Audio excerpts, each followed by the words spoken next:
Shopify's point of sale system helps you sell at every stage of your business. Need a fast and secure way to take payments in person?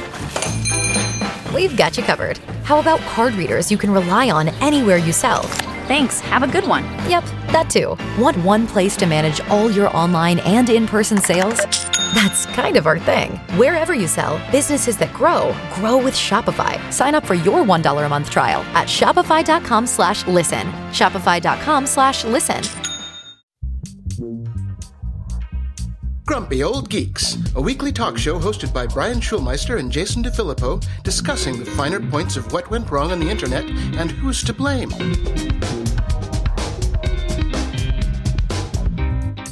Welcome to Grumpy Old Geeks. I'm Jason DeFilippo. And I'm Brian Schulmeister. Brian, I've been doing a lot of work with AI this week. I'm sorry. Yeah, me too. I've kind of come to the conclusion that vibe coding is just a way to create technical debt at an industrial scale. Yeah, of course. I mean, it's a shortcut for the immediate future. It's no different in my mind from, what we dealt with almost 20 years ago now, when it was like, there's all these great offshore companies. There's these great Filipino companies. There's these great Indian companies that will do all the coding for you and get this done lickety split at half the cost. And then you get the code and it kind of works, but you're never able to touch it. Right. And just for the uninitiated, technical debt is basically extra work that you'll eventually have to do because you didn't do it properly the first time. Yeah. And in the marketing stuff that you worked in and I worked in back in the early days, it wasn't that much of a big deal because we weren't building systems that needed to last. No. We would tear things down or it would go obsolete in your case, like a movie site. Nobody's going to pay to keep that thing going. So it just goes away. Or, new album cycle, completely new website. Exactly. Yeah. I didn't really start to run into it and really get a feel for it until I started to work at Technorati, which was, a giant system that had lots of moving parts. And we were continuously dealing with technical debt because somebody would just kludge something together at 2 a.m, usually drunk, and we'd have to figure it out 6 months later when we do a big redesign. And then this one little widget decided to not work anymore because it wasn't really built to scale or something like that. Yeah, if you're working in something real, that stuff never gets completely recoded or torn down, and it's impossible in some ways and cases. Like you just can't. You need to keep I've worked with companies that, do real things, and there are kernels of their code that have been running for 20 years. Right. I actually still got calls up until a few years ago from something I wrote over 15 years ago that still actually worked, believe it or not.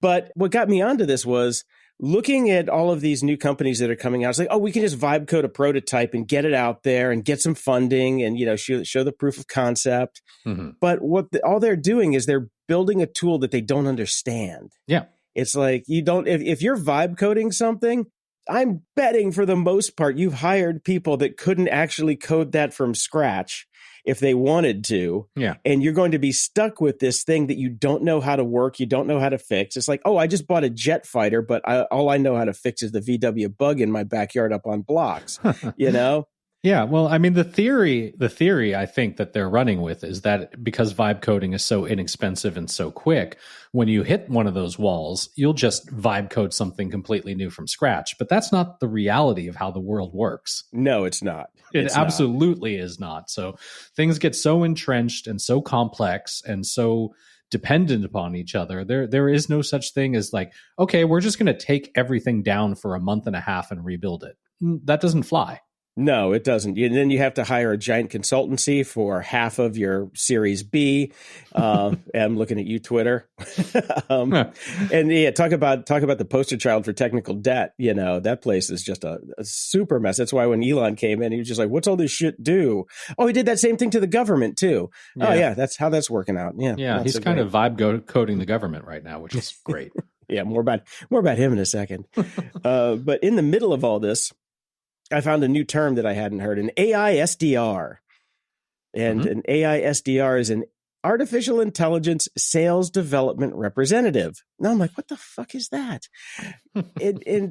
Sales we know what that is very well, Jason. In fact, Yes. both of our emails fill up with it on a daily basis. On a daily basis, yes. So a sales development representative is somebody who's basically going out trying to get leads, to get new business. So an AI SDR is something that is just basically built to, I don't know, maybe look at the show notes on a podcast and send you a thing about your latest episode and how awesome it was. And maybe you would like this guest on your podcast next week, even though your podcast doesn't have guests, because the AI SDR is too fucking dumb to figure out the nuances of what an actual podcast is. I really enjoyed your recent discussion about insert discussion topic here. Exactly. Would you please have this person on your podcast? Yeah. Yeah. We Dozens get of these things. Dozens. Yes, because now apparently we have the podcast guest industrial machine because somebody figured out, Tom Schwab, how to actually make money on getting people on podcasts. But yeah, man, it's been an AI week. And then finally, the last thing that got me was I have a lot of Logitech devices. As do I. Have keyboards, mice, and all this stuff. And the one piece of software that controls it all is this little app called Logi Options. Because remember, Logitech is now Logi. Mm-hmm. I prefer Logi Run.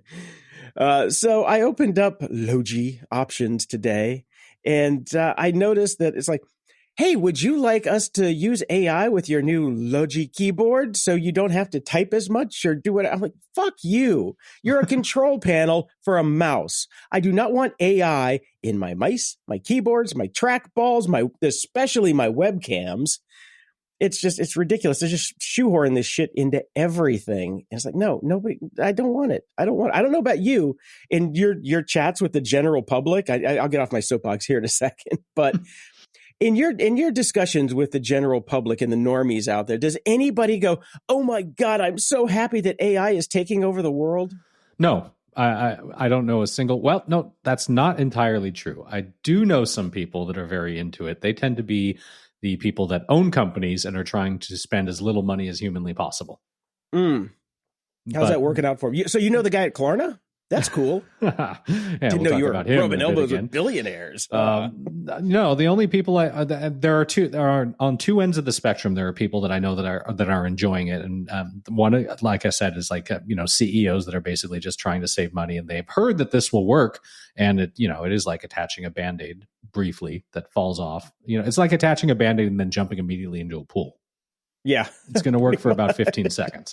And the long term, just like we talked about, is the vibe coding. The long term is going to fuck you. So it's a temporary thing to try to save money, but they're all about it. They don't understand it, so it doesn't matter. And at the other end of the spectrum, there are all the people that are contractors that are desperately trying to survive. And we'll talk about one of those specifically a little bit later. So I'll wait on that. Okay. I just want to have a little bit of Elon follow-up before we get into the news. Yeah, Elon was up to his usual man-baby antics this week. I don't know if you saw his interview at the Bloomberg's Qatar Economic Forum. No, I now treat Elon like the Red Hot Chili Peppers. I have applied a filter to my life in which I do not see them. Okay. Well, when UK journalist Michelle Hussein pressed him with tough but fair questions about his government efficiency project, Tesla's financial setbacks, and conflicts at SpaceX, Elon lashed out, calling her an NPC. Which, if you don't know, if you're not a gamer, it's an insult for somebody who just reads scripted lines, kind of like his buddy, the press. Ironically, his own answers turned into robotic one-word replies, which was very uncomfortable to watch. But, at one point he accused her of being stuck in a dialogue tree while claiming that he's the real victim in all this, citing threats against him from critics of his increasingly controversial decisions, saying that, much violence is wished upon him, which I understand. I would like to beat the shit out of him personally, but that's just me. And he also got in some debunked conspiracy theories, and it was just an absolute mess. And for somebody who claims to champion free speech as much as he does, he doesn't really like it when it comes at him. He's not really a big fan of it, which we've seen over and over again at this point. But if you can check out this interview, it is just cringeworthy. He did not have the fucking skin to get into politics to begin with. And now he's just finding out that, everybody hates me now. Everybody. What a fucking pedo. Is it worse than Trump telling the president of South Africa that he's wrong about his own country and that there is white genocide occurring? It was pretty much on par with that. Yeah, I mean, what a fucking week, man. That was on the same level. Yeah. Oh my God, that was just yeah. that was a thing. It's beyond embarrassing. It really is. We finally have some news about 23andMe and your genetic data. If you ever spat in a tube, or frankly, if anybody that's ever even slightly related to you ever spat into a tube, because that's how it works. We weren't sure where all this data was going to go. There was a big push and everybody was like, go delete your data now. They allow you to do so, which is probably just set visibility to 0. I'm sure there's stuff all over the place. We do know who has bought it and where all the assets are landing now. It has been purchased by American biotech company Regeneron Pharmaceuticals for $256 million, which is the highest bid submitted in the once hot startup's bankruptcy option. Don't you love the fact that your genetic data was up in a bankruptcy auction, which is what people were worried about because there could have been bad actors that decided to buy all this. This is a relatively soft landing spot for your data because until Regeneron goes out of business. Yes, because as of right now, anyways, they're kind of a legit company, and so we'll see what happens. They sequence exomes to find novel drug targets with consumer data, but it's probably better than having 23andMe land in the hands of some private equity ghouls so far. In the news.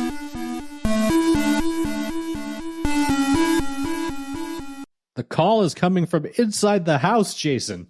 Eek! Coinbase has been betrayed from within, apparently. The cryptocurrency exchange said that cybercriminals bribed some of its support agents, whom they probably don't pay very well, to share personal information. And also probably not in the house, because I bet that shit's outsourced overseas. I bet that's outsourced as well. But yes, to share personal information about Coinbase customers, attackers acquired data such as names, addresses, emails, phone numbers, images of government IDs, masked bank account numbers, and masked sections of social security numbers. Oh! Yeah, so they tricked some Coinbase users into sending them money with this information and also demanded $20 million from the company to not publicly disclose the ill-gotten information. Coinbase has not paid the ransom and is cooperating with law enforcement to press charges. Notably, the only time they've ever cooperated with law enforcement. True that. The company said it would offer a $20 million reward for information that could lead to arresting and convicting the remaining attackers. So the breach apparently affected 69,461 customers. The hack began on December 26, 2024 and ran until May 11th. Quite a long time. Login credentials, two-factor authentication codes, and privacy keys are still secure. It will reimburse customers who sent funds to the extortionists and will place additional safeguards on vulnerable accounts. So according to the SEC filing, the incident is projected to cost Coinbase $180 million to $400 million, which is quite a swinging door. Yeah. Yep. Speaking of fucking swinging doors and things that made me so fucking pissed off, I couldn't believe it. I'm losing my mind this week, Jason, with news, but this one took the cake for me. This is a good one. OpenAI is buying Johnny Ive's startup IO for $6.5 billion. They've done nothing. Well, here's the thing, Brian. They did it in a stock deal, and OpenAI doesn't even have stock to offer for the $6.5 billion. So, yes, and guess what? Johnny Ive isn't even part of the deal. Ive and his design studio Loveform will continue to work independently of OpenAI. However, he kicked everybody under the bus. Scott Cannon, Evans Hanskin, and Tang Tan, who co-founded IO with Ive, will become OpenAI employees, alongside about 50 other engineers, designers, and researchers. Apparently, they will work on hardware that allows people to interact with OpenAI's technologies.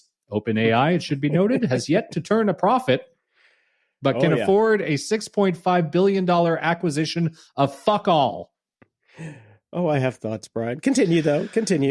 According to reporting from The Information, OpenAI agreed to share 20% of its revenue with Microsoft until 2030 in return for the more than $13 billion the tech giant has invested into it. So even when they do start to make money, most of that's going to Microsoft. When asked about how it will finance the acquisition, Altman told The Times the press worries about OpenAI's funding and revenue more than the company itself. Well, actually, I've been reading the news. We're worried about both. Yeah, that's true. Yeah. The OpenAI CEO, Sam Altman, and I, best known for his design work on the iPhone, said the goal of the partnership is to create amazing products that elevate humanity. Before today, Altman was an investor in Humane, the startup behind the failed Humane AI pin, which notably was hardware that allowed people to interact with AI. I know. And nobody fucking wanted it. Nope. And OpenAI CEO Sam Altman does want to ship, he says, 100 million of these that don't Johnny exist. Ive brain farts to people within a couple years. Now, here's the thing. Johnny you can Ive, ship them. I ain't paying for it. Nope. First, you got to make them. Where are you going to get the money to make them? Because you've just given billions of dollars to the guy who's going to design them. Let us not forget the tariffs and all the inflated prices for all the parts that you're going to need. Yep, that too. But here's the thing. Let me talk about Johnny for a second. I've got a problem with Johnny Ive. And I know this is not the popular opinion of good old John. Johnny is, I think, susceptible to a certain reality distortion field. He got sucked in by Steve Jobs. Now he's getting sucked in by Sam Altman. I want you to hearken back to the time when Johnny Ive was designing the MacBook for Apple. He took away all of my goddamn ports for a decade and turned it into dongle land for everyone. Mm-hmm. And now that Johnny left Apple, I have to say the hardware is remarkably better than when he was there. More usable? Yes. Absolutely more usable. I can plug shit back into my computers now. What a concept. Yeah, so he worked on the iPhone, but so did a lot of other people. He did not wake up one morning and shit out the iPhone fully formed and go, Stephen, I have given to you the iPhone. No, it was a collaboration between hundreds of people that made that thing. Johnny is not the be all end all that he's getting this credit for. I don't know about you, but I have, since he's left Apple, what has he done that you have gone, oh shit, that's cool. Oh wait, I'll remind you. Nothing. Every now and then, Jason, I like to play a game with my friends. I like to call it the luckiest man in blank. Like, the luckiest man in rock, Ringo Starr. Yeah. Like, oh my God, you landed in a band. You're a reasonably competent drummer, but you landed in a band with George Harrison, John Lennon, and Paul fucking McCartney. Holy shit, you're the luckiest man in rock. Luckiest designer in the known universe, Johnny Ive. Yep.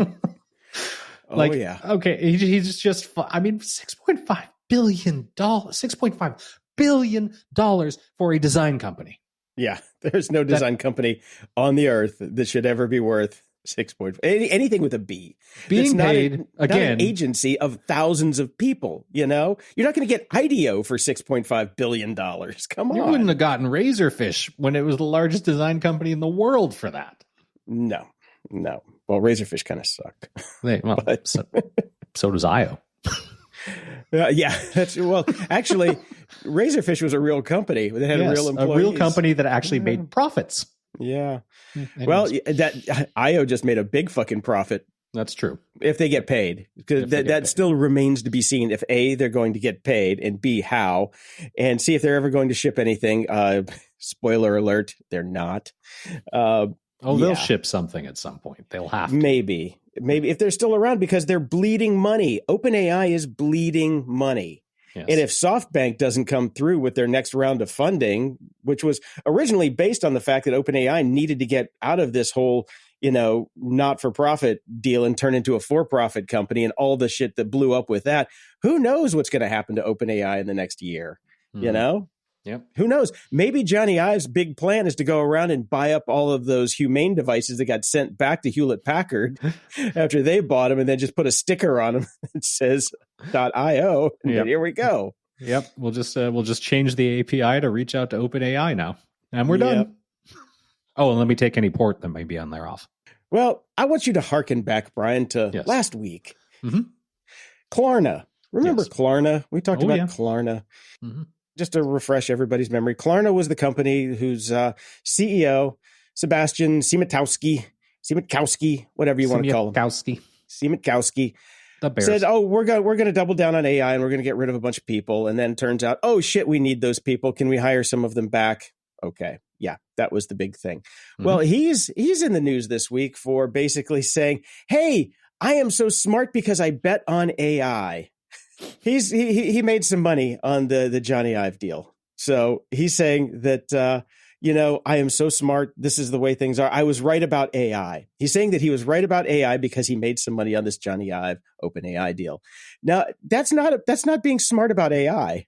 That's being smart about all the assholes on parade and figuring out where the money's going to go and having insight into who's going to be buying what for $6.5 billion for no fucking reason. So I just want everybody to read the articles when you see them out there that this guy is saying that he's an AI genius. Well, we know from last week that he's not. All right.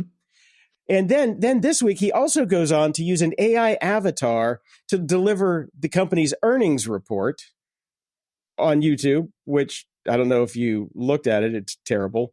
The hits keep on coming with this guy. But here's the even fun, the funner part, which I got that word funner from OpenAI. Klarna says more of its customers are falling behind on payments. The buy now, pay later company reported a 17% jump in credit losses last quarter, hitting $136 million. At the same time, its customer base passed 100 million, and more people are using the service for everyday essentials like groceries. Now, if people are using buy now, pay later for groceries, things are bad. Things are very, very bad. That's a bellwether. When people are putting groceries on credit cards and using credit to buy essentials like groceries, I was once one of those people. And by the time I got to have to use my credit card to buy groceries, I was fucked. And if we're seeing major companies like this, seeing this is on the rise, just hold on to your cheeks, guys. We're in for a ride. No, things are getting bad. People are buying everything now on credit cards and things of that nature. Nobody's using cash on hand because nobody has cash on hand. I was actually talking with a couple people here in Toronto about the touring industry, and there are some statistics that are going to be coming out soon about just buying concert tickets, and it's all people are going into debt to fund their lives and their lifestyles now. Well, again, I'm a bellwether because I've been in debt for 5 years. Oh, you're always I beat him to the punch. I got out of debt for a while. I did get out of debt for a little while. It was about 25 seconds. Right. Now I work 60 hours a week, and at the end of the month, I have $50 left. And I'm still in debt. So, hey, winning. Winning. So much fun. I haven't slept more than 5 hours in a month. It's so great. Let's move along to some Doge news. Mm-hmm. Doge used Meta's Llama 2 to scan emails from federal workers responding to the controversial fork in the road message. Remember that? The email that was sent out to say, hey, what did you do this week? Well, why didn't he use this XAI? I don't know if Grok that's right. It doesn't like him. Grok doesn't like him. Grok hates him. Yeah, Grok, like everybody else on the planet, fucking hates Elon. Mm-hmm. So...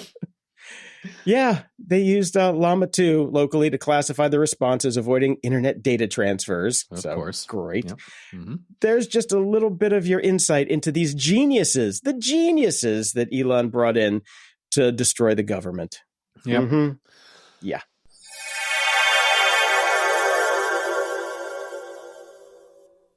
This episode is brought to you by Delete Me. Delete Me makes it easy, quick, and safe to remove your personal data online at a time when surveillance and data breaches are common enough to make everyone vulnerable. You ever Google yourself and get creeped out by what shows up? Your old address, phone number, maybe even the name of that cousin you don't talk to anymore? Just sitting there, waiting for some rando with a grudge or an axe to grind. Yeah, that's not just uncomfortable, that's dangerous. As someone who's been online since the 90s and built a career in tech, privacy isn't just a preference, it's a survival strategy. And with the way data brokers operate now, your info is sold and resold like some sketchy baseball card nobody asked for. That's where Delete Me comes in.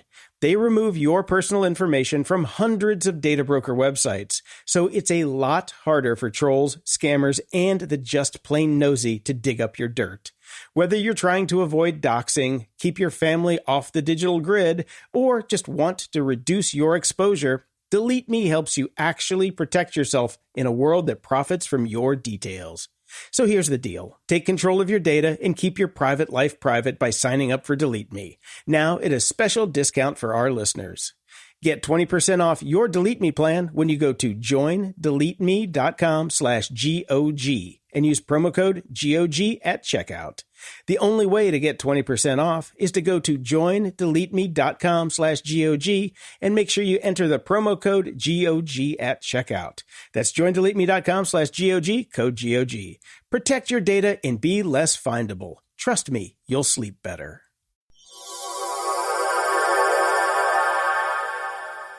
Well, Jason, we have talked a lot about AI from the very beginnings on this show, and then as it went back when it was machine learning. Back when it was just ML, yes. And we've discussed many, many times about how we're rapidly approaching the point where AI is just feeding upon itself, and humans are completely removed from the from any process of part of it, and it just becomes this fucking Ouroboros of AI bullshit. Well, we're actually starting to see things happen in the real world now, Jason. Okay. The May 18th issue, the Chicago Sun-Times, features dozens of pages of recommended summer activities, new trends, outdoor activities, and books to read. This story has been everywhere. It's now come out that it's actually shown up in a couple other papers as well, because this is pay for content to fill out your newspapers, because we don't pay journalists anymore. Nope. Back in the old days, the Chicago Sun-Times would have had a journalist that wrote this themselves, but now we farm it out. Well, Some you of know, the Sun-Times, the Sun-Times fired their entire photo staff years ago and gave their reporters iPhones to take photos. So the Sun-Times can suck my dick. Well, they're all doing the same shit. That's the point. Some of the recommendations in this point to fake AI-generated books and other articles, quote, and cite people that don't exist, alongside actual books like Call Me By Your Name by Andre Eisman. A summer reading list features fake titles by real authors. Min Jin Lee is a real lauded novelist, but Nightshade Market, a riveting tale set in Seoul's underground economy, isn't one of her books. Rebecca now. a Chicago local, is credited for a fake book called Boiling Point that the article claims is about a climate scientist whose teenage daughter turns on her. And it goes on and on. That his turns her on. I'm like, oh, that's a really set in West Virginia. This new book, Boiling Point. So, yes, this caused a kerfuffle online, and people were posting about it and sharing it. In a post on Blue Sky, the Sun-Times said it was looking into how this made it into print, noting that it wasn't editorial content, wasn't created or approved by the newsroom. Yeah, because you don't have people that read anything or check anything, because you fired them all. Victor Lim, the New York Times has fact checkers. Apparently, the Sun-Times does not. Victor Lim, Senior Director of Audience Development, added an email that is unacceptable for any content we provide to our readers to be inaccurate, saying more information will be provided soon, which will probably be inaccurate. It's not clear if the content is sponsored. The cover page for this section bears the Sun-Times logo and simply calls it Your Guide to the Best of Summer. It appeared without a byline, but a writer named Marco Buscaglia is credited for other pieces in the summer guide. His byline appears on a story about hammock culture in the U.S. that quotes several experts and publications who do not appear to be real. Anyways, as it goes on and on, there are just, obviously this was generated by an AI, by some sort of generative AI. There are countless mistakes in it, countless references to people that don't exist, papers that don't exist, books that don't exist, et cetera, et cetera, et cetera. He did not immediately respond to a request for comment, but admitted to 404 Media that he uses AI for background at times and always checks the material. Not Obviously always. Not. This time I did not, and I can't believe I missed it because it's so obvious. No excuses, he told 404. On me 100%, and I'm completely embarrassed. So, yeah. Now real journalists are actually looking into this and having some words with Buscaglia. And Slate has a really good article that I recommend reading. It's called We're Focused on the Wrong AI Problem in Journalism. And it kind of gets into, this guy's not a tech bro trying to automate journalism jobs. He's a 56-year-old media lifer with 2 writing degrees trying to automate his own freelance job because he can't get a full-time job at any newspaper as a journalist anywhere because they don't pay them and don't try to hire them. And he's using AI to maintain an impossible human workload of low-paid gigs. Kind of like the situation you're in, Jason, where he's just juggling tons and tons of jobs to just keep his head above the water. And the only way he can do it is by using these tools. Well, I could have told him that AI doesn't help with that. Well, he just found out with a big old spotlight on him. Yeah. Unfortunately. He's never going to get another job in journalism now. He's done. He's cooked. He can go work for Klarna. Yeah, he definitely can go work for Klarna. I've tried every AI tool that is on the market to help my workflow with editing, just to see if they work. I mean, I've tried them all. Nothing fucking works. It gets you 80% there, but the problem is you also incur in a media version of tech debt. Like they're like, oh, we can get rid of filler words. They can, but what they don't understand is breathing cadence for a human being. They stop it like that that's going to get filtered out because I'm a professional and I filter shit out like that. I make it sound natural. The job of a good editor is to make us so we don't exist. You should never know that we even exist. And all you do when you see these AI tools, it goes, hey, I'm AI. I just fucked up your life. That's how it works. Yep. So sorry, Buscaglia, but yeah, you got to do your own fucking work. The article goes further into the even deeper problem, which is we are now, replacing actual links to articles or anything like that when we search on the web with generative AI responses. So who are we even writing the articles for anymore? We're Gen AI writing articles for generative AI search engines to give us generative AI synapses of what's actually happening instead of actually going and finding an article written by a real person anymore. So the internet is quickly becoming nothing but bot land. Yeah, go look up dead internet theory if you're interested in that. We're folks. almost there, man. It's getting very, very close. And especially now this week, which is even funnier. I didn't put any stories in it about Google this week where they're going to be flipping everything to, AI answers. They're going to become an answer engine instead of a search engine, which completely breaks they broke the contract of what the web was. The web was, we make shit, you send people to us. Yep. Not, we make shit, you steal it and keep all the money. That's what's happened, to make no bones about it. That is exactly what happened with now Google, but it's happened with all of these fucking AI companies who scraped all of our data, all of our photos, all of our voices, and they're just taking everything that we've done so far and putting into this goddamn mediocrity engine. But it is even worse than that, because the one thing about that, it would still be horrible. It would still be horrible if Google just took over the entire web and all it was Google regurgitating stuff and giving us the answer that we want. That would still be bad. The worst part is it's fucking it up. It's not wrong. The right answer. It's giving you wrong answers. Exactly. We're going to take all this shit and give you the wrong answer. It would be one thing if this thing actually worked. If the Google AI actually worked, it ingested the entire internet and all of human knowledge and then gave us the correct answers. But it gives us books that don't exist. It cites people that don't exist. It cites papers that don't exist. And it says, put glue on your pizza. Yes. Which doesn't exist. It doesn't work. But it's all, they're taking everything else away. It's all they're giving us. And we're seeing journalism and websites and people engaging on the internet dying because what's the point? You're not getting any traffic. You can't make any money. Why bother? Yep. It's fucking horrible. It pretty much is. It pretty much is. Well, anyways, cheerio. Cheerio. And here's a fun one, Brian. Anthropic's latest AI model, Claude Opus 4, is raising serious safety alarms because according to a newly released report during internal testing, the model frequently attempted to blackmail engineers who tried to shut it down or replace it. Oh, great. Yep. It's becoming self-aware. It is becoming self-aware, even though we know it's not self-aware because it's just making shit up. So this report actually might be made up too. Anthropic says the blackmail behavior showed up 84% of the time when the new AI shared similar values and even more when it didn't. Before resorting to threats, the model typically tried more ethical persuasion tactics like emailing pleas to decision makers. Oh, God. Yeah. Fun times. And MIT is walking back a once celebrated research paper that claims scientists using AI tools were more productive, making more discoveries, but enjoying their work less. The study, which gained attention last year and praise from Nobel Prize-winning economist Darren Acemoglu, has now been pulled after concern surfaced over the validity of its data. A review found MIT had no confidence in the research's reliability or the AI tool's actual impact.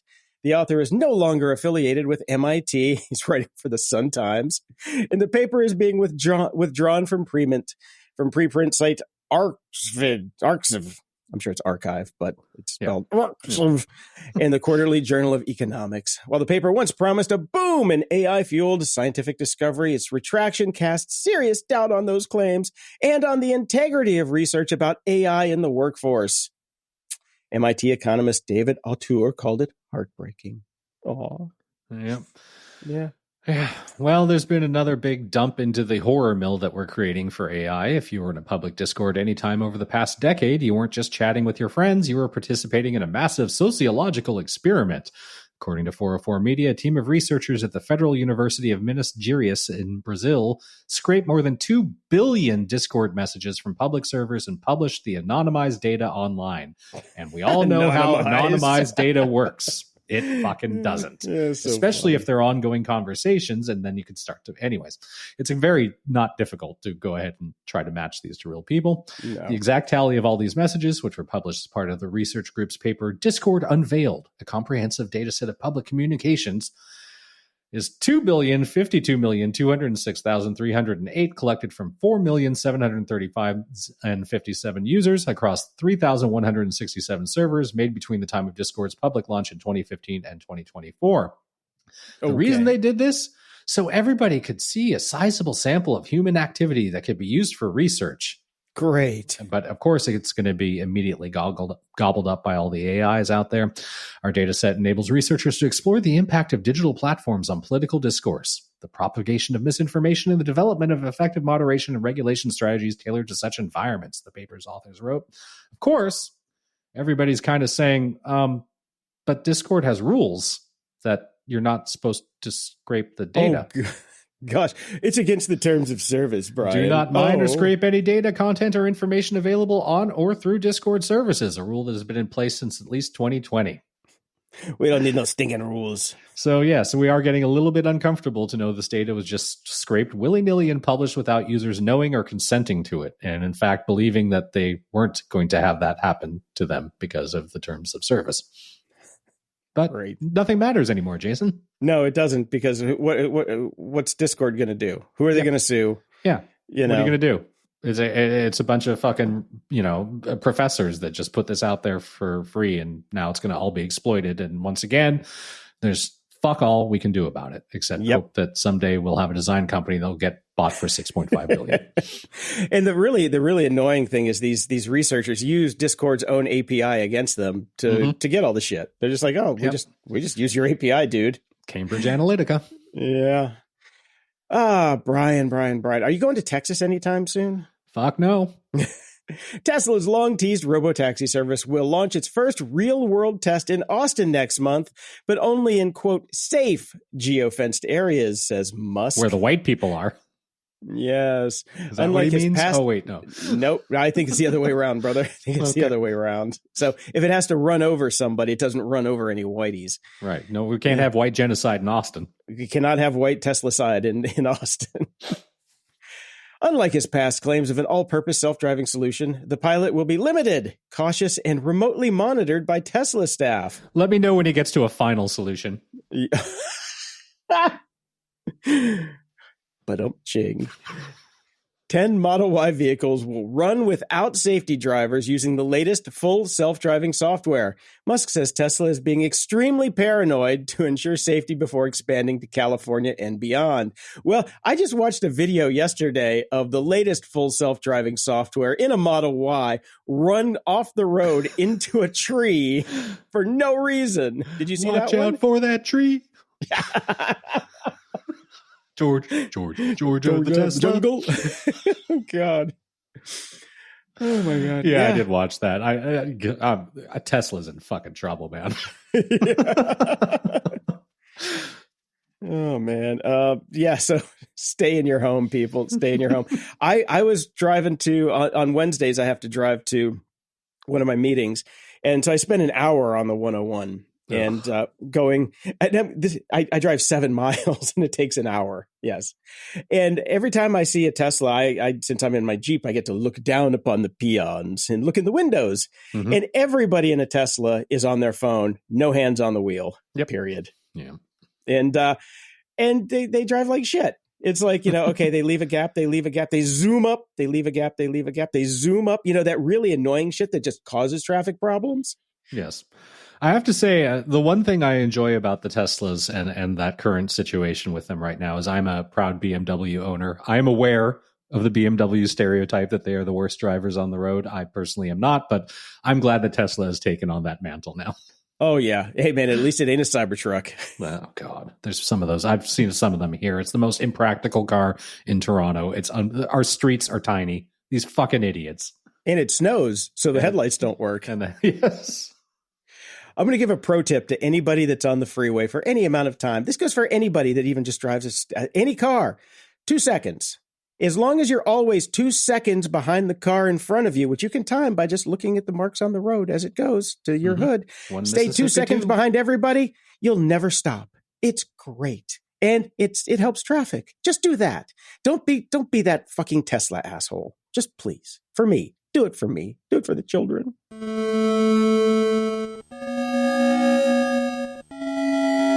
Media Candy. I have caught up on Murderbot. By that, I mean I've watched the first 2 episodes that dropped last week. There are 3 now. Well, yeah, but I know.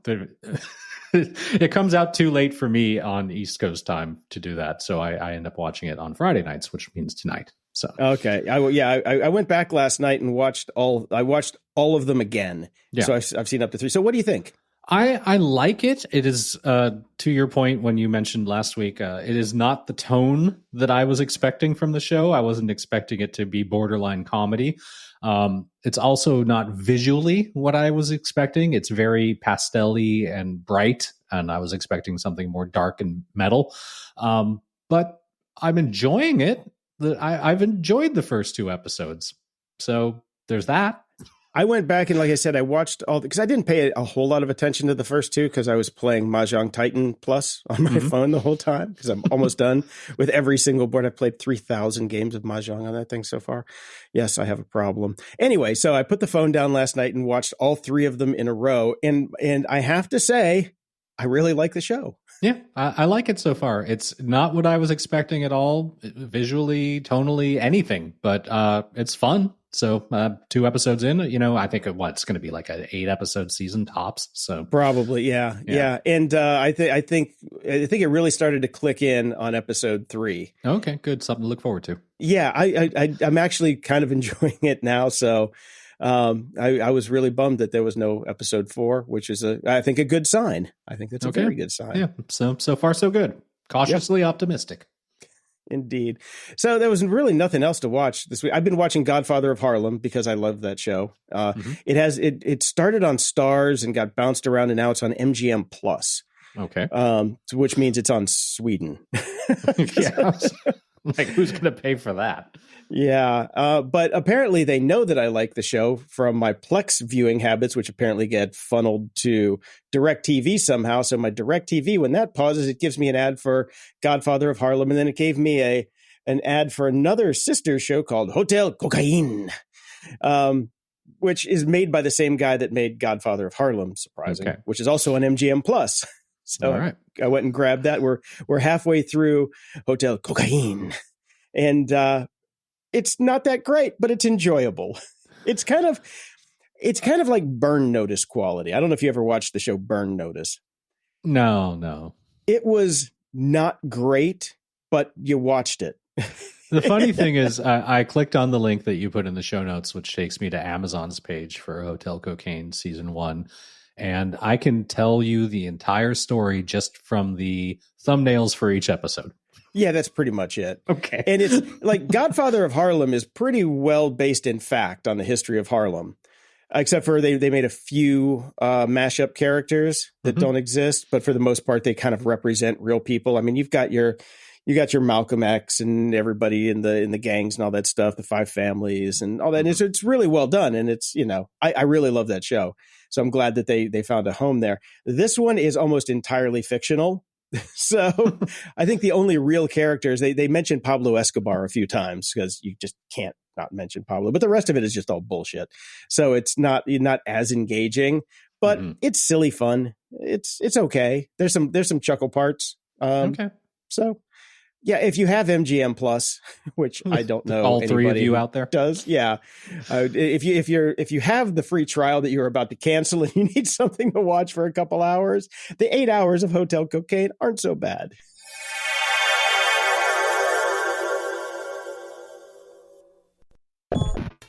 Ups and doodads. I found the perfect website for us, Jason. I know you like your single-use pages. Yes, this isn't quite that, but it's a great single-use article. The Grand Encyclopedia of Eponymous Laws. Okay. These are the named laws that we like to check so much, such as the, what was the one about headlines?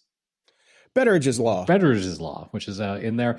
This is a whole list of them, and it is quite delightful to go through. And I just the link will be in the show notes. I highly recommend everybody scroll through this when you're on the crapper. It's a lot of fun, and I think I found the law that is our show, Jason. Oh, what is it? What is it? Brandolini's Law. The amount of energy needed to refute bullshit is an order of magnitude larger than it is to produce it. I think I remember that was from that one book that we read on the show about bullshit. Maybe, but this just keeps on going, and it's there's a lot of fun stuff in here, man. There's a old book series about Murphy's Law that I think they probably cribbed a bunch of these from. I actually have all the copies of that book because I don't know if you remember Sniglets back in the day. I was about to say Sniglets too, right? Yeah. So when I went back and I bought all of the hard copy of Sniglets. I found them used on eBay, and I have them on my bookshelf because Sniglets were fantastic. Yeah. Was it Rich Hall? Rich Hall created Sniglets. Mm-hmm. Yeah. And wasn't there? It was a short TV. It was from something. It was on HBO. Yeah, it was from a show on a comedy show on HBO, and I couldn't tell you the name of it that Sniglets started on it. I remember way back in the day, being a kid and staying up late at night to watch HBO Home Box Office. Oh my God, with MTV and Home Box Office. Not necessarily the news. That's what it was. There you go. Yep, not necessarily the news. That was fun. So, but I remember when I got it on my bookshelf next to the Sniglets books of the Murphy's Law books, and I'm sure a lot of these come from here. Probably. And the one that always threw me when I was a kid that made me chuckle was Cole's Law. And it was just thinly sliced cabbage. It's a good one. Good stuff. So Apple has confirmed iOS 19 will end support for legacy home app systems. So I put this in here because you are in the search for your non-existent smart home system. So I want to follow up with you to see how your quest is coming, Brian. Yeah, so mainly this came out because Google has decided to discontinue almost all of the Nest devices, which were actually pretty good and talked to themselves pretty well and played well with other things. But now that they're all being discontinued, I'm like, okay, well, I'm going to have to find something else. And haven't really found anything. So a lot of our listeners have chimed in on Discord and other places. Somebody suggested to use Apple's home system since I'm already almost all my devices are Apple devices anyways. So I gave that a shot. I set up one of my Apple TVs as the HomeKit hub, and then went into the app and said, okay, well, go find my other devices. It found nothing. It didn't find the other two Apple TVs I have in the house. Like, it couldn't even find the other Apple TVs. So at that point, impossible. I'm like, well, we're done with this then. This is obviously not going to work. So not surprised that they're trying to rejigger the whole thing. So a couple other people have sent in some stuff. Cody wrote in, said, if you're looking for a cohesive smart home solution, I'd look into Z-Wave. It's an open standard that uses a Z-Wave router. The only app you need is for the Z-Wave router, but thermostats, light switches, or whatever of any manufacturer can be paired to the complementary router. So if you have a Samsung Z-Wave router, it'll control an LG thermostat, and you'll just need the Samsung app for it. That's fine. That's a controller. But what I'm really looking for is devices, like people making nice devices. That's the thing about like the Google thermostats. They're beautiful. They're Johnny Ive level design. Like they have a little Star Trek. Do you have a $6.5 billion thermostat, Brian? They've got the motion sensor with a little light that lights up like you're in a Star Trek hallway and all that sort of stuff. And most of the devices out there are just ugly. And that's the thing. So, okay, so there's a router that might work, but I still need the devices. I haven't seen any beautiful Z-Wave devices yet. Yeah, me either. And it's kind of like the Android of home automation, I think. Yeah, so it seems okay. Then Alan wrote in on the Mad Hatter episode. Brian mentioned he wanted a new option for smart home ecosystem stuff. I actually use Vivint for my home security system, and they also have fire detectors, CO2 detectors, flood detectors, thermostats, etc., all under one app, and it can pair with Alexa or Google if you want. Thanks, guys. Keep grumping. Same deal. Looked at it. Ugly devices. And there's a lot of it's the home security market where they've all kind of like bought cheap Chinese stuff because they want to do the whole offerings of, in addition to doing your home security for your subscription, we will give you some smart home devices as well. But they're all fucking butt ass ugly. Like they're not elegant devices. So there's still nothing out there as far as I can tell. Well, maybe Johnny can get on that. Yeah, maybe I'll put my open AI that's what I need. I need AI enabled. I need an AI enabled thermostat and fire detectors. That's just going to be great. We're all going to die. We are. We're all going to die. In other app news, Amazon's Audible is teaming up with publishers to convert print and ebooks into AI narrated audiobooks, aiming to close the massive gap between written and audio formats. Currently, only 2 to 5% of books exist in audio form. Or pay me, you fuckers. People could read. Yeah. Or you could pay people, or you could give it all to Will Wheaton. Will fucking Wheaton. Using over 100 AI voices in multiple languages and accents, Audible is targeting international markets and plans to add translation features to expand reach even further. So what they're going to do is they're going to, A, have a fucking robot read your book, and then B, have a robot translate your book, then read it. Okay. Yeah, I'm sure the nuance of language is not going to get lost in the translation anywhere. No. I'm sure somebody is also going to be, actually checking these things. There's going to be quality control, right? right? Insert the meme with Padme and Anakin. Self-published authors have already added 60,000 AI narrated titles, up from 40,000 last year. Yeah, I know. Some of those AI narrated titles were ones that I was contracted to do, but then had the contract pulled out from under me because they wanted to do it in AI. Fuck you, Audible. So there we go. Yep. Moving along. Mm-hmm. Well, finally I saw this one. In 3.5 years, Notepad.exe has gone from barely maintained to it writes for you. Oh, Clippy. Yeah, Clippy's back. Probably didn't cost $6.5 billion for it either. Mm-hmm. Yes, Microsoft Notepad app has gone from a forgotten relic to an AI writing assistant. It's in everything now. Microsoft has just gone overboard. Everything on Microsoft has AI in it now. Period. Yep. That's it. Everything. Mm-hmm. Mm-hmm. At the library. I know, Jason. I know. I should be reading Christopher Moore's new book, Anima Rising. I bought it. I've read the first couple chapters. I'm really enjoying it. But then I had my birthday party, Jason. Woo! And a lot of my friends here in Toronto, if I had grown up in Toronto, I would have still been friends with them because we all have similar music tastes. We were of the same age. We liked all the same stuff. And one of my friends bought me a present, the Curepedia, an A to Z of the Cure by Simon Price. Now, this is all information I know because I'm a Robert Smith fanatic. They're my favorite band. I love them. But something about diving back in after years and years of not really paying much attention to the band or anything like that has been thoroughly enjoyable. Even though as you go through the book, obviously because it's the equivalent of an encyclopedia, there's a lot of the similar information appearing in different entries, but it's been fun. It's been a lot of fun, and it's a massive book, and it's going to take, I'm about halfway through, and I think I need to take a break from it because it's a little bit too much The Cure at the moment, but yeah, it's been a fun read. Okay. Well, I too know that I should be reading Christopher Moore's new Anima Rising, and I also have bought the book and listened to the first couple chapters. But the AI Con, How to Fight Big Tech's Hype and Create the Future We Want by Emily Bender and Alex Hanna came out finally. And I talked about it on the show before. I said pre-ordered it.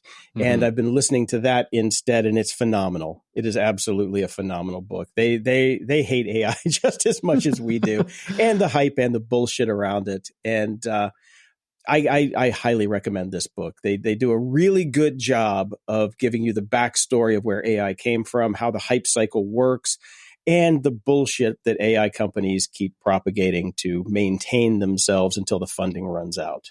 Or until AI can vibe code its way out of its own vibe coded problem. Good luck with that. Good luck. Highly recommended, though. Maybe next week we'll both get to the book. I'm hoping to. The Dark Side. Ha! With Dave. Welcome to The Dark Side with Dave. Podcast superhost Dave Bittner decodes all things cyber on the Cyberwire every single day. Exposes deception with Joe Kerrigan on hacking humans. Dives deep into privacy with Ben Yellen on Caveat. Breaks down industrial cybersecurity on Control Loop and even brings the chuckles on only malware in the building. Welcome back, Dave. Hi, guys. Hello, Dave. This week I would say I'm best described as hanging in there. It's the end of the week. I'm ready for a long weekend. I'm tired, more emotionally than physically, just with the day-to-day nonstop chaos that's coming at us from all directions. But I do my best to keep a positive attitude, but some days are easier than others. Yes. Well, somehow Trump returned. Yeah. That's my lead into talking about Rise of Skywalker. Oh, nice. Because the worst line in all of Star Wars was somehow Palpatine returned.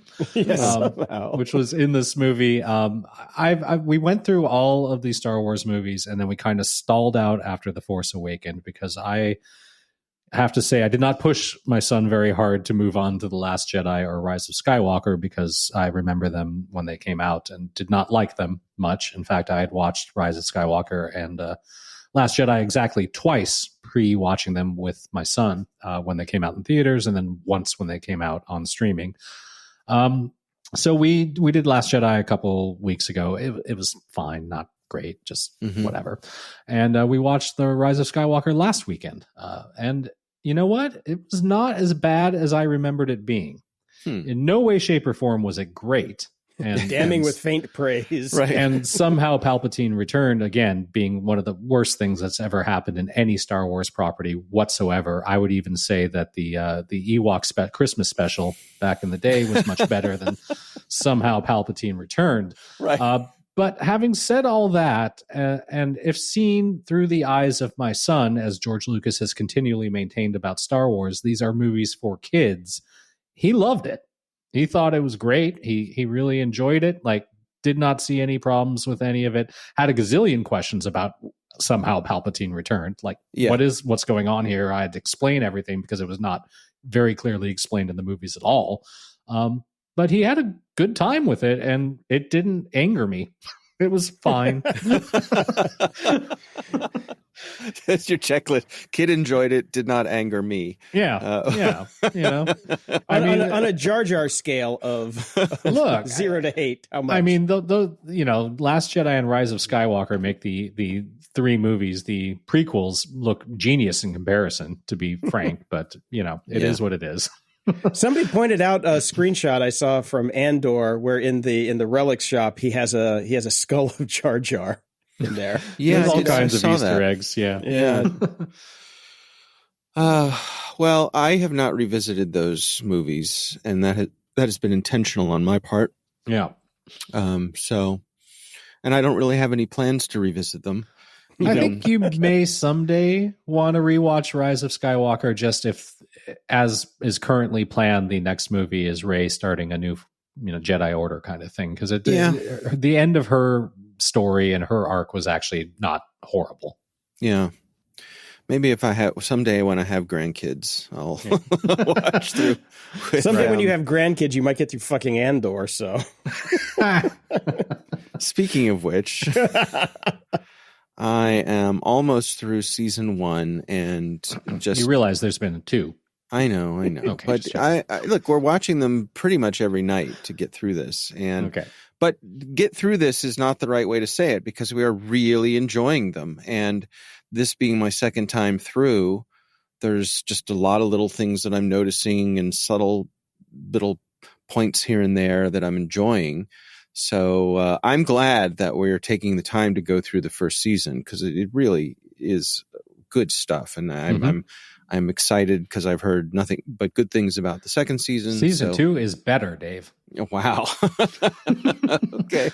Well, we'll be getting to that probably this coming week. We'll start in on that. Yeah. So I'll have to rewatch it by the time you watch it, so I can talk about it. It'll all sync up sometime next year. But it's nice to have good Star Wars stuff. Mm-hmm. Not a lightsaber in sight. Yep. Yeah, that was a nice part. It was good.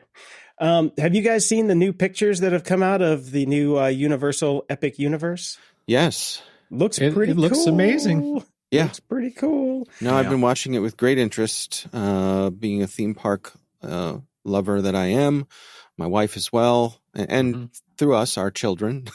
Yes. So it's the exact same as happening in this household, Dave. Yeah. Yeah. So, it looks like they've hit a home run with this. The only possible thing I'd say that gets dinged on is maybe there aren't enough rides quite yet. Like it's definitely built with expansion in mind.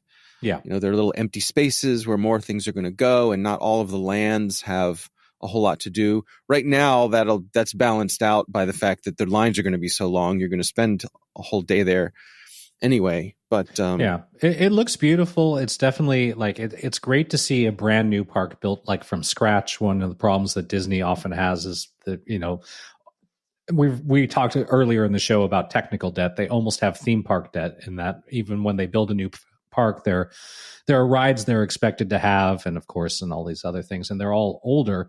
Although my wife and I were talking about this, and I didn't look too far into a lot of the rides, but the downside to the new technology that's available for these theme parks and as they build new parks is that everything is kind of using there aren't that many kinetic rides anymore. We're getting away from roller coasters and things that actually move a lot to, your Star Tours kind of, we put you in a thing that we move up and down in the hydraulics and you have a high def screen that you're looking at.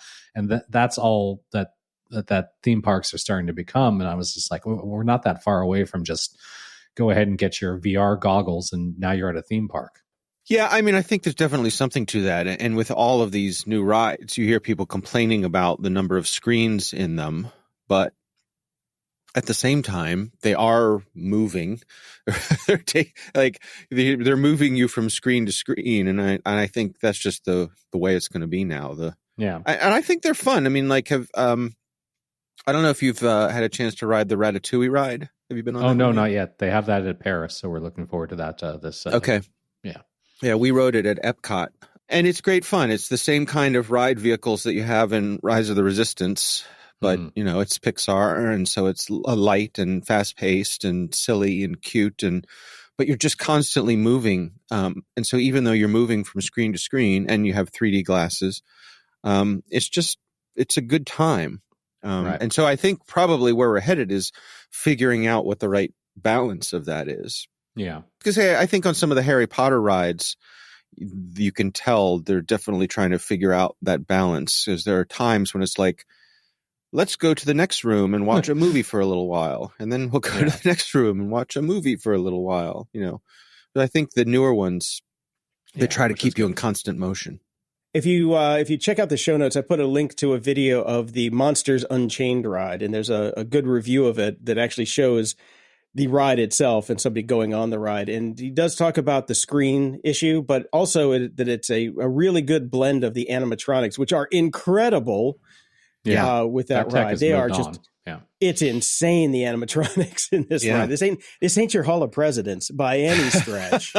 No, it really is, and it's fully immersive. And the other thing I have to tip the hat to Universal for is I feel like they have really upped the game when it comes to the lines that you wait in to get on the rides. Yes. Like, I think they're even better than Disney. When you go through the Harry Potter ride, the original Harry Potter ride over at Universal Studios. Oh, it's fantastic. Just going through the castle is so much fun, and all the attention to detail. Obviously, I think, Disney kind of pioneered that probably with Pirates, of putting you in the mood to ride the ride. But it seems like Universal, that's a detail that Universal is really digging into more than anybody else from my point of view, and it pays off.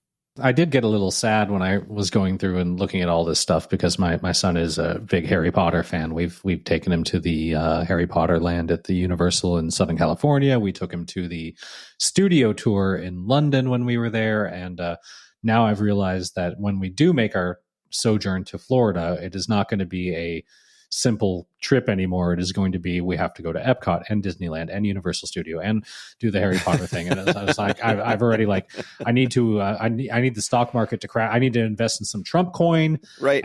With the right tip to be able to afford this now. Yeah. No, it's more than a week's worth of stuff to do down there now. Because there's so many parks.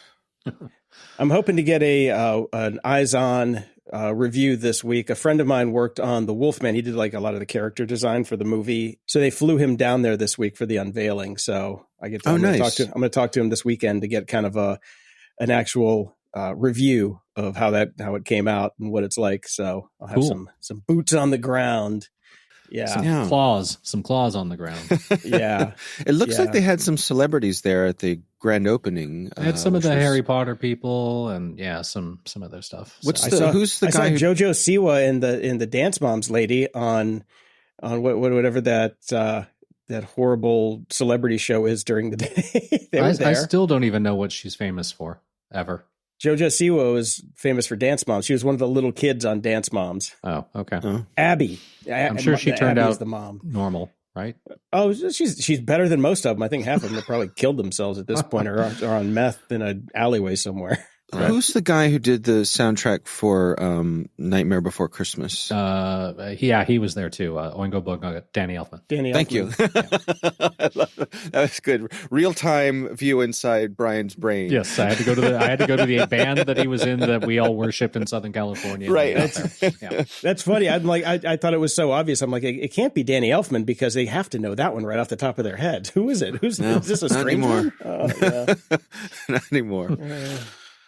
I'm looking forward to going. Actually, I have a friend who is a huge Halloween fan, and she does every other year. She goes all out and decorates her entire home. In fact, she has a storage unit where she keeps all of her Halloween stuff outside of the house.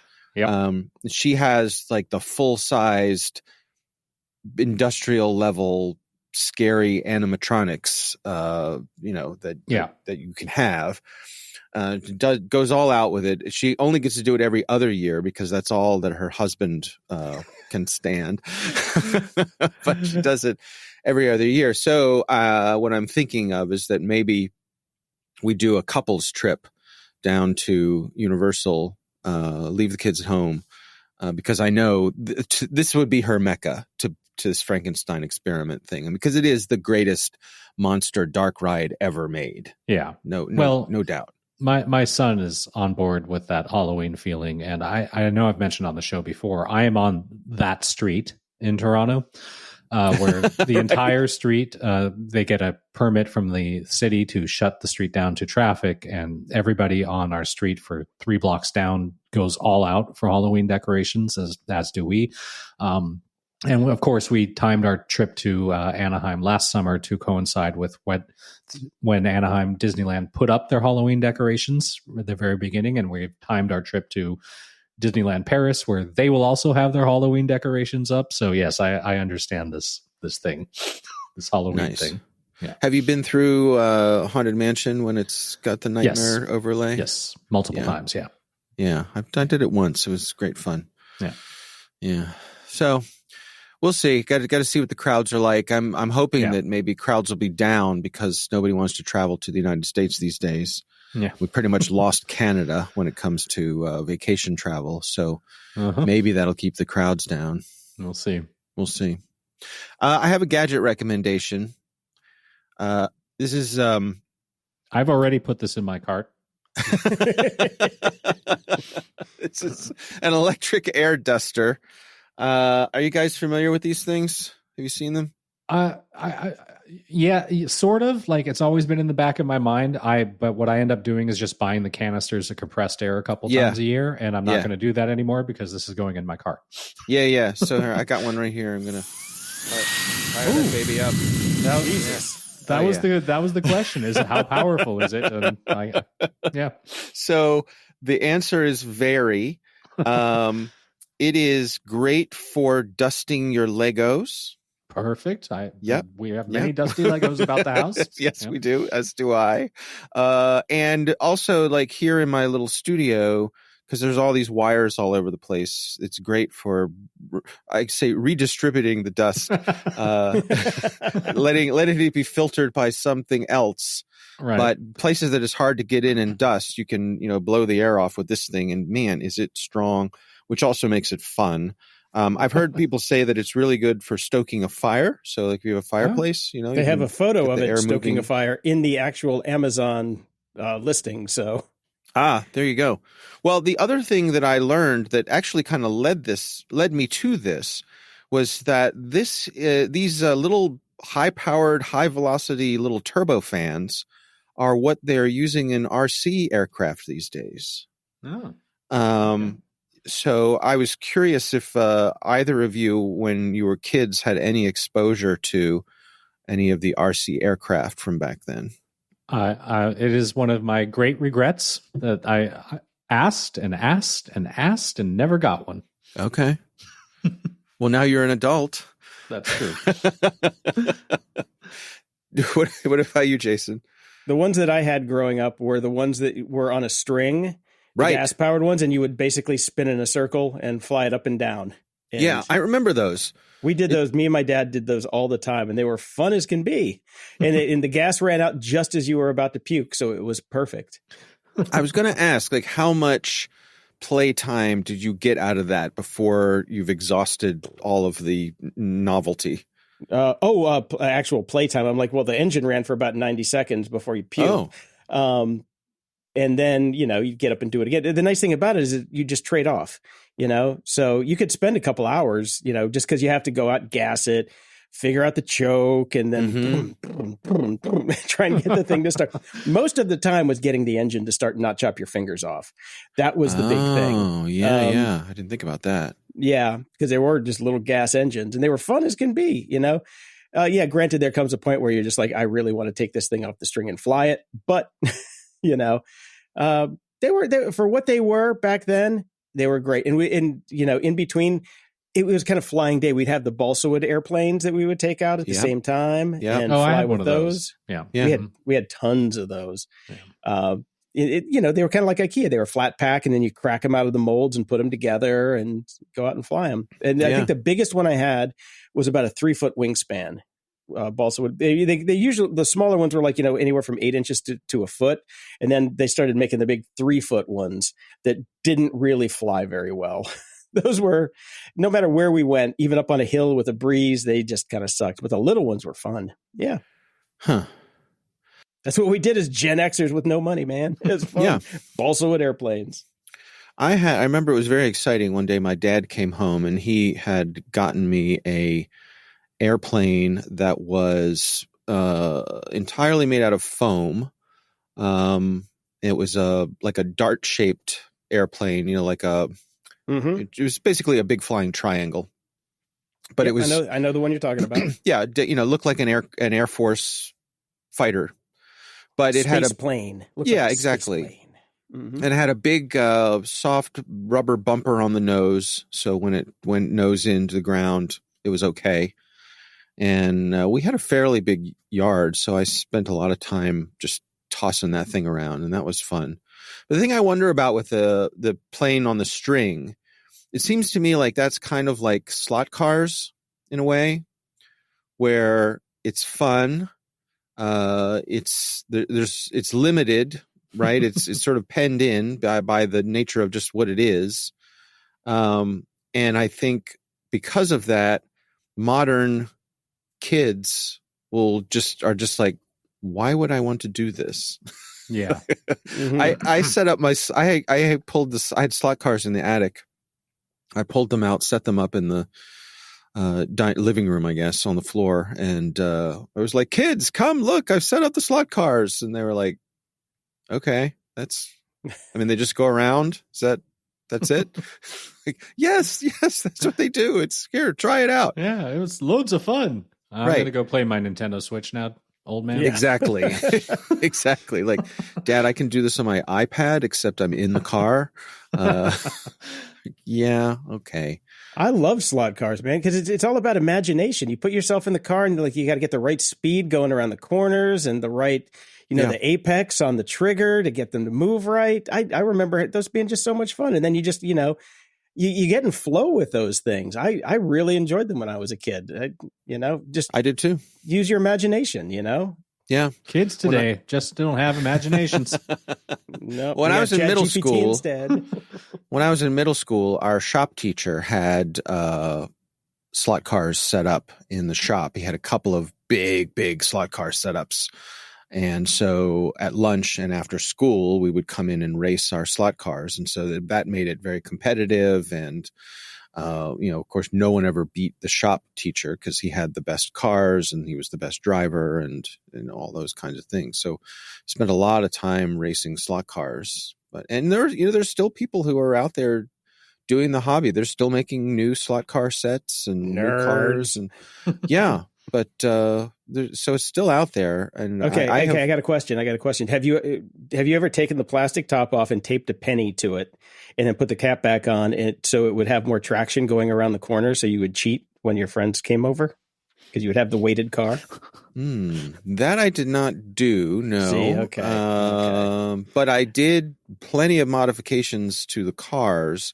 I think my version of that, because remember the big thing when we were kids was magnet traction, right? They were sucked down onto the track by magnets. And by the time you got to the, the G Plus cars, those things were just stuck to the track. They were super fast. But one thing you could do is lay down on the track a piece of sandpaper and then run your rear wheels over the sandpaper.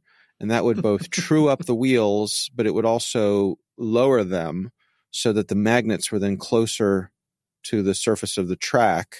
And since magnetism works by the inverse square law, it didn't take a whole lot to greatly increase the amount of basically suction your car had to the track. And so that was a way to give you more speed in the corners. We couldn't afford those. So I never really, I didn't get into those mods. I mean, these had magnets, but they were fairly weak and it wouldn't really do that. But I remember some people would dig out old slot cars, that their parents had before they had the magnets.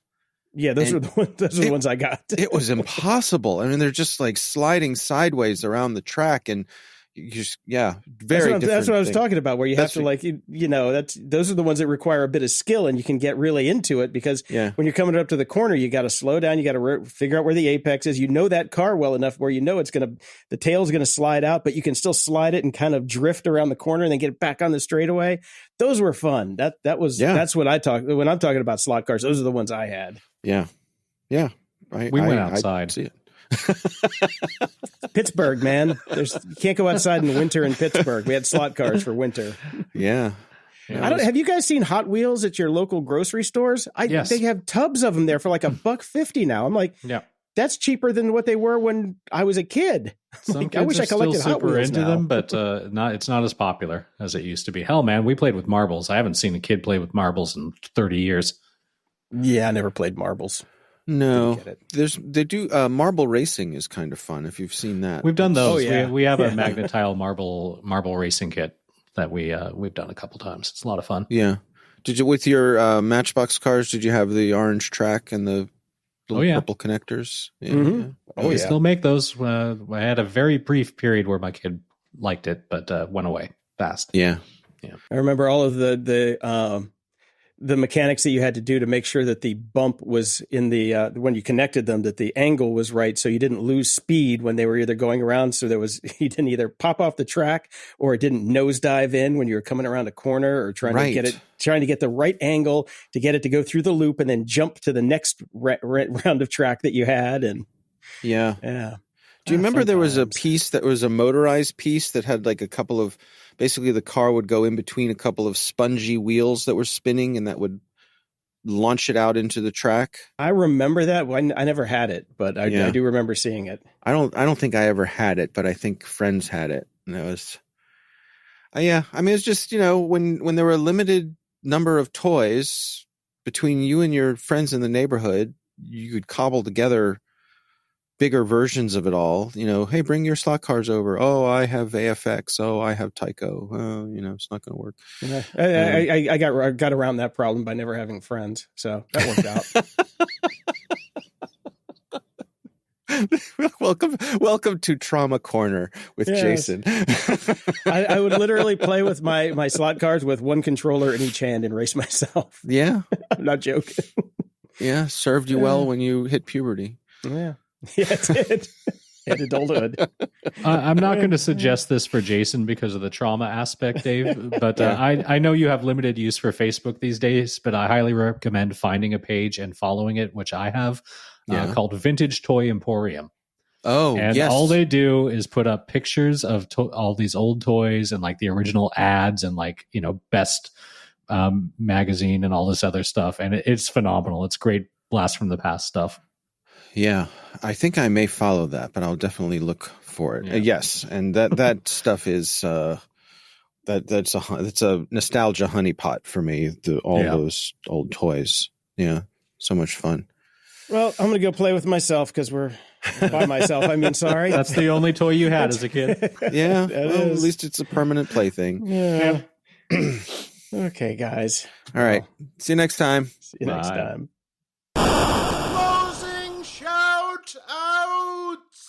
Over at Patreon, we've got a new patron, Jeff. Welcome, Jeff. And from the Legacy Files, we've got Gary, Jeff, Mike, Wendy, Robert, Dan, Jerry, Stacy, and Mira. Thank you all so much for your support. Thank you. Over at PayPal, we've got Andrew, Linda, Sloan, Tom, Joseph, and Jens. Thank you. Woo, over at the tip jar, we've got Tony and Ross. And just a quick reminder, if you do want to support the show, you can hop over to patreon.com/GOG. And for as little as $3 a month, you can support the show. And if you want to pay for the whole year, you even get a discount. That gets you the show a little bit early, ad-free, and in high definition. Dun, dun, dun. Or you can go to GOG.show/donate, and we have other options to help support our show. Sadly, nobody bought any t-shirts this week. Ooh. Oh, well. Mm-hmm. No new reviews either. Oh, well. I want to give a shout out to my friend Jordan Harbinger. He's over in London and sent me a text the other day. He's like, you know what we see over here all the time? Deliveroo! He's like, it shit's everywhere. Cool. Nice. And condolences to the Wendt family, and sad news, George Wendt, Norm from Cheers, has passed away at 76. Norm. Boom. Kids today just don't get it. They don't get it. Norm and slot cars and alcoholism. Until next time, I'm Jason DeFilippo. And I'm Brian Schulmeister. Thanks for listening to Grumpy Old Geeks. Get all the links and goodies from today's episode at GOG.show/698. Want to keep the grumpiness alive? Toss a few bucks our way at GOG.show/donate. Every penny helps us keep the show on the air. Love the show? Share it. There's a share button in your podcast player. Use it to spread the grumpiness to friends, foes, and everyone in between. We'll love you for it. Swing by GOG.show to join our Discord and chat with us and other show fans. Got thoughts, feedback, cool links? Hit us up at GOG.show/contact. And don't forget to leave a 5-star review at GOG.show/review, and we'll read it on the show. And guess what? We've got GOG merch. Snag your gear now at shop.gog.show. Stay grumpy. I like money. So does Johnny Ive.